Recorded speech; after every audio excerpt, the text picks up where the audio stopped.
Assalamu alaikum and welcome back. You're tuned into Women's AM with myself, Liz, and on our panel we have sisters Nazia and Hassana, and we've got a special guest joining us this morning, Emma Malcolm from Dyslexia Action. Morning. So welcome, Emma. Thank you for joining us on the show. Pleasure. So can you tell me very briefly a little bit about Dyslexia Action? Yep, so we're a charity that provides help and support for anybody with dyslexia in the UK.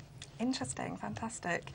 You know, Emma, when I was looking into this topic, I was really intrigued by this whole idea of late diagnosis. Do you get a lot of adults calling in and asking for support? Yeah, we do. And so we work quite a lot with kids in schools, and actually what we tend to find is that we'll work with the parent as well, because it may be the parent is dyslexic, but they've never been diagnosed. So although we're dealing with children, actually we're also helping the parents at the same time. I mean, what do you specifically do within the schools? Is there any special kind of, is it one-to-one normally, or is it, how does it exactly work? It's a range of things. So a lot of our work in schools is project-based. So we'll go in with a fixed class and we'll deliver programmes. So we have a fantastic piece of software called Units of Sound, which helps kids with dyslexia get better at reading, writing. And so we'll work with the class over a period of time so as we can help them do better over their school life. That's really interesting. Thank you for that insight, and I'm sure we'll hear a little bit more in our discussion. So now let's go straight to our next segment with her views.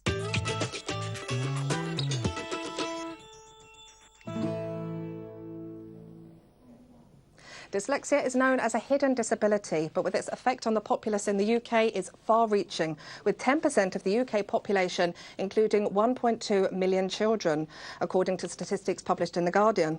It's one of the most common specific learning difficulties affecting the way information is learned and processed, which crucially affects people within education, employment and participation in other aspects of life. So I'm going to dive straight into this discussion. I'm going to start with you, Emma. So what actually causes dyslexia? Is it something that can be cured or suppressed? So dyslexia, we think, is a genetic difference, and it's a difference in the brain. So it's something to do with the way the brain is wired. And actually, if you looked at an MRI scan of the way a person without dyslexia processes language and the person with dyslexia processes language, you can see different parts of the brain light up. Right. That's really interesting.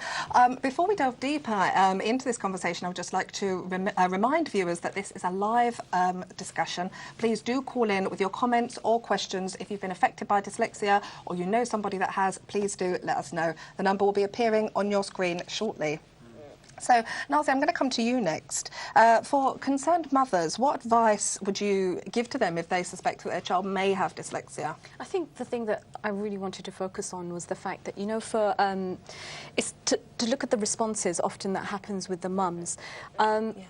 Often when they notice as their children start bringing home the reading schemes that they're doing at school, they may start beginning to notice certain, you know, in terms of the child is experiencing difficulties. And I think it might stand out a bit more. I mean, Emma's going to explain more specifically what the signs are, but I think the thing I want to focus on how the parents normally react to this. And in terms of, there are some communities where they may not take the situation in the way that they should.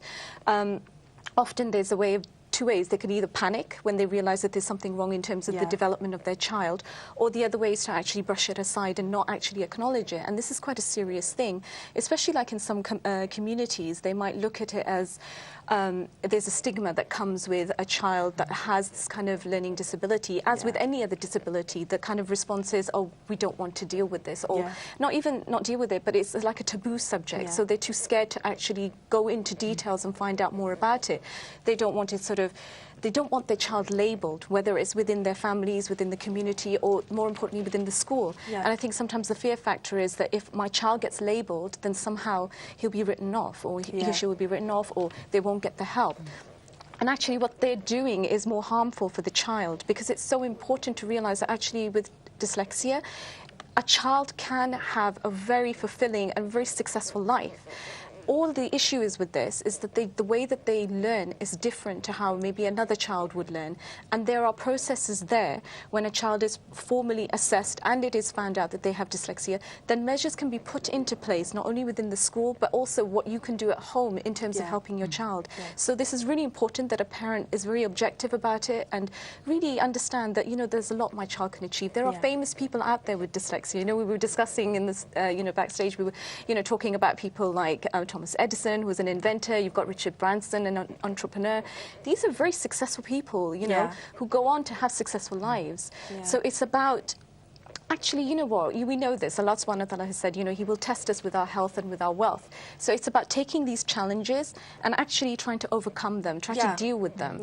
And the best way is to get the help. You have to go out there and get the support and help to be able to address this issue. Yeah, absolutely. I think that's some really good points. But I think the kind of first battle is this issue with the kind of stigma, the taboos, that kind of thing. Because I know, you know, when I was sort of researching this, it was the first time I really tackled the issue, and I was thinking how I would feel if it was, you know, one of my children. And I thought, actually, I'd still be really upset. You probably come across this a lot, don't you? So what advice, you know, do you give to mothers or parents that, you know, find themselves in the situation? I think the thing is never be scared to ask for help. You know, we are all different, aren't we? It's just that this child is dyslexic, this child isn't dyslexic. It doesn't have anything to do with intelligence or anything like that. It's just that they learn differently. And actually, if you can give them coping mechanisms, if you can play to their strengths, there's no reason why that child can't go on to do whatever it wants to do. Yeah, no, absolutely. And I think it's really important, you know, knowing what's out there, knowing that, you know, the help is available, and, you know, like you say, never being afraid to actually ask for that.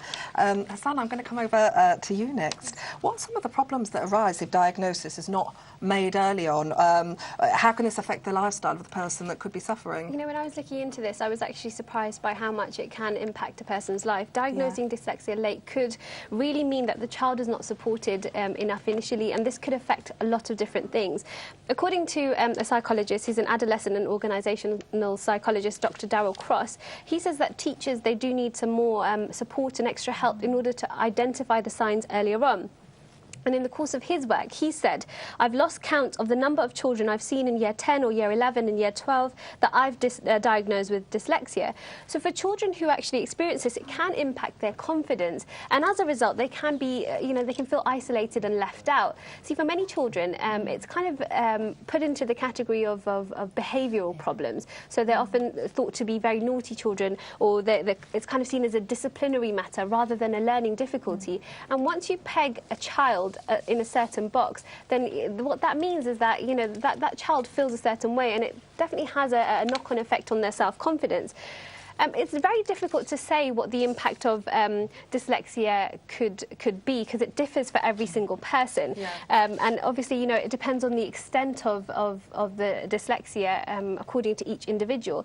But even just thinking about it in terms of like practical terms, a lot of the things that we do in our day-to-day lives, such as reading emails, text messages, social media, even just maybe perhaps even looking at a TV guide or whatever else it is, all of these things are things that could be impacted, which can mean that if it's in the case of a child or even an adult, they can feel quite isolated and alone and unable to kind of discuss this with people. And also, due to the fact that there's kind of a widespread lack of understanding to dyslexia as well, sometimes people might feel unable to talk about their issues with other people. So there's lots of different issues there. Yeah, no, absolutely. No, it is, you know, we were talking upstairs earlier, and you were saying that, you know, you do get a lot of people that are actually, you know, older, you know, coming to you and asking for help. And I think it was a really important point that you made when you said, you know, it's never too late, and obviously anybody suffering, you know, should come and seek the help. And because the point is to give people coping strategies for how you deal with the fact that there is that difference about how you learn. So you give them things that will mean that doesn't hold them back in any way. So, I mean, like you guys were saying, it's very difficult, you know, in today's world we have to fill in so many forms, and that can be really, really difficult for people with dyslexia. So anything that we can do to help is, you know, only a good thing. Yeah, no, absolutely. And I know we've touched upon this earlier on in the discussion, but there is, again, coming back to the stigma, you know, which is a huge issue around dyslexia. Sometimes a lot of people say that it's actually affecting somebody's intelligence, and I think this is why, when it's you or somebody in your family, you know, alarm bells start, you know, going off. But this isn't actually the case at all, is it? No. So when we assess children for dyslexia, part of what we'll do is that they'll have an IQ test, and actually what you often find with kids with dyslexia is that their IQ is very high. And that's actually one of the ways that you can tell, actually, there's something else going on here. It's not about intelligence, it's about the way that we learn. So it's you know, it is about the fact that the brain is wired differently, and we have to find ways to help children and and adults cope with that so as they see the world the same. Yeah, no, absolutely. You know, and again, just coming back to, you know, empowering people, giving people the tools that they need, you know, to succeed and to live, you know, very normal and often successful, as we've heard by Naz's examples, lives, even if they're facing this. So that's really good advice. So Nazi, I'm going to come back to you. What support should people with dyslexia expect to receive during their education and employment? If I begin with the schools, in terms of the schools, there's the involvement of SENCO, which is Special Educational Needs Coordinator. So obviously this is a group that come in and they will actually help in terms of how that child is then sort of taught within the school. There's support given in the class. There's special help given with with respect to the national strategies of literacy and numeracy. They have an individual kind of educational plan to sort of deal with them specifically, because obviously in terms of dyslexia, kind of the range is variable, isn't it, to what degree it affects a child. There's also advice and support available to the schools itself in terms of outside professionals coming, you know, helping out. A full assessment is done by an educational psychologist. Specifically in terms of the resources, you know, they have access to computerized resources to aid them. There's also resources to support their literacy. So you have there's like 2 recognized dyslexia reading schemes, Alpha to Omega and a Hickey multisensory language course. But I think Emma mentioned the other resources is available. The thing that I have seen this, I've actually witnessed this within my daughter's school, for example.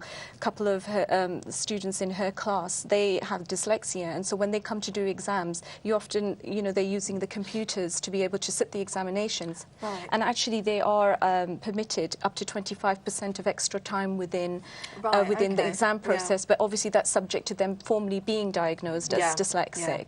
So there are support measures there. Obviously this is something that varies from school to school, so if you do find that this is something that your school does not offer, it's something that you should actually take it up and maybe approach organizations like Emma's to be able to actually get this sort of thing sorted out, because I think we were discussing this, that unfortunately the measures that are there don't necessarily translate every time into schools, and it depends apparently from borough to borough as well.